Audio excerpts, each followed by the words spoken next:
Yeah, that's an excellent question, listener. And let me say this, in Japan, in the Pride days, right, everyone was juiced out of their mind. Shogun Hua, Wanderlei Silva, Quentin Jackson, all those guys were juiced. And their performances reflected it, right? Like huge knockouts and whatnot. And when they came back over into the UFC stateside, the performances were a little lackluster. It was almost like they had lost a little bit of their star power.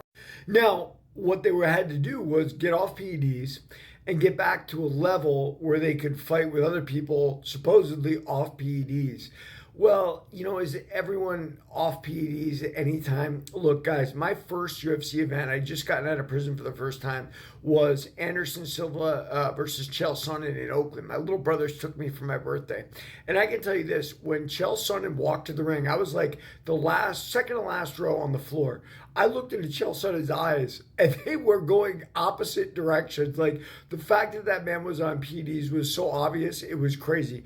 And, I've used testosterone myself in fighting. I can tell you how beneficial it can be. Now, PEDs, interestingly, work with you and they work against you. Like for a guy like me, they make me fat, right? Like, so how am I going to make weight class, on PEDs? Very difficult. But then they've got PEDs for that too, right?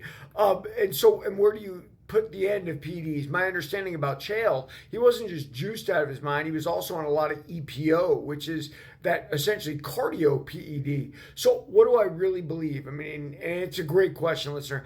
I think that PEDs should be legal in combat sports. And why do I think that? Because I don't think there's another way to level the playing field.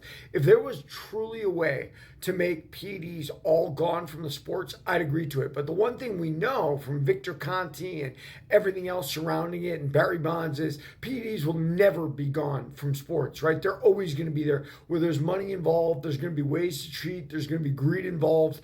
And so the only way to combat that is to let people do whatever they want. And when you do that, you get the best of each athlete on PEDs, I guess. But then you're also fighting who gets the best PEDs because some people will not have the proper this, the proper that. Interestingly, so I was living in San Francisco, and my father hired a lawyer for my next case. And he had been the U.S. attorney when Barry Bonds was being prosecuted. And he had fun telling me how, yeah, there was a BB on Victor Conte's calendar. But I kept saying, that might not be him. And what the guy was really telling me was, I protected Barry Bonds because of who he was.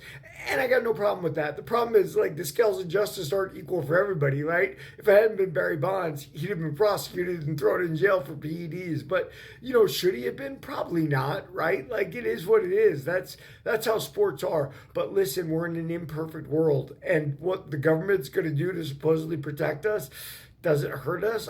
I don't know. These are big, big questions, listener. I think the only real way to do it is make them all legal, just like legalization of drugs in general. Read my book, Warrior of the Light.